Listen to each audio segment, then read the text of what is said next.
So jobs are pretty much back to where they were before the pandemic struck. So total employment levels which had shrunk about 250,000 jobs within the Greater Vancouver region, are basically back at this point to where they were in February of 2020.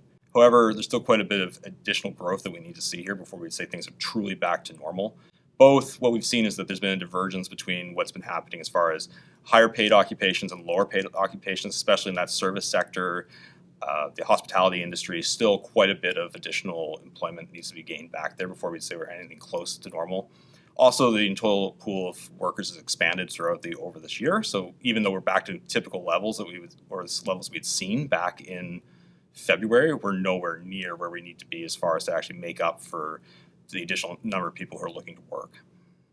Relating to housing specifically, it's really important to remember that this chart shows us the number of people who are employed, but there's also the number of actual jobs who are looking for people to be filled within them, which is an additional measure that we look at specifically around what is kind of unmet demand for labor within our region. And one thing we noticed here is that Metro Vancouver and the Lower Mainland in general has had persistently high job vacancy rates.